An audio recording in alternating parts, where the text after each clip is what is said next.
इस अवसर पर दोनों मुख्यमंत्रियों ने अपनी बात रखी और दोनों की ही बात, दोनों के ही बयान हम आपके सामने रखने जा रहे हैं।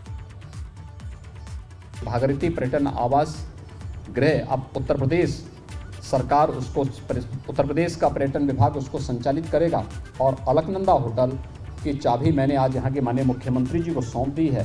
कि माननीय मुख्यमंत्री जी अब यहाँ के इस अलकनंदा होटल के लिए पिछले 21 वर्षों से जो लड़ाई चली आ रही थी, अब उस होटल को उत्तराखंड सरकार स्वयं संचालित करे। ये प्रॉफिट मेकिंग एक ऑर्गेनाइजेशन है, अच्छा संस्था है और अच्छा एक होटल है। ये ट्रिपल इंजन की सरकार ने पिछले 21 सालों से जो मामला, जो समाधान नहीं हो पा रहा था, जो उलझन थी, उसको सुलझाने का काम किया है। मैं आप सब लोगों के समक्ष माननीय मुख्यमंत्री आदरणीय योगी आदित्यनाथ जी का बहुत हृदय की गहराइयों से अभिनंदन करता हूँ।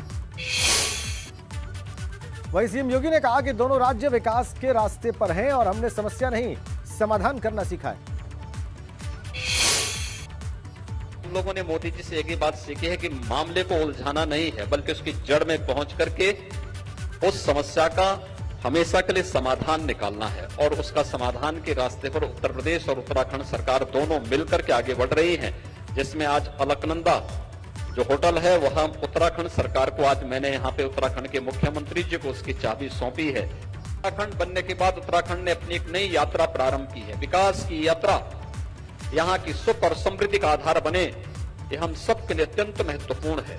और उसी दृष्टि से आज का एक कार्यक्रम उसी श्रृंखला को आगे बढ़ाने का एक अभियान भी है।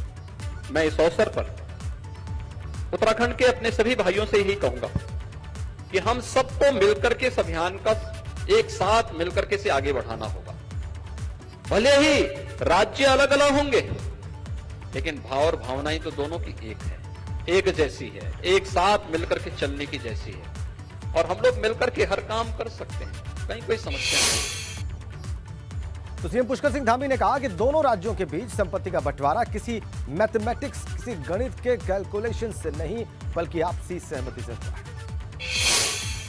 बैठक शुरू होते ही उसमें बहुत सारी पेचीदगियां थी, बहुत सारी उलझन थी और मुश्किल से 20 मिनट में महाराज जी ने, एक बार मैं कुछ बोलने को खड़ा हुआ, जैसे अधिकारी गणों ने कुछ प्रश्न किए, उसमें आपस में होता रहा, तो मैं कुछ बोलना चाहता था, तो महाराज जी ने कहा कि नहीं आप चुप रहिए, मुझे इशारा किया और 20 मिनट में सारी चीजों का, जैसे सिंचाई विभाग की 5700 हेक्टेयर जमीन है, यहाँ पर हमारे बहुत सारे जो आवास बने हुए हैं, आवास हैं, हमारा बनबसा में जो नेपाल बॉर्डर पर बना हुआ बैराज है, हमारा किच्छा का बैराज है, इसके साथ साथ जो हमारी गंग नहर है, हमारा बैकुल डैम है, नानक सागर डैम है, यहाँ पर स्पोर्ट्स की गतिविधियां पहले संचालित नहीं होती थी।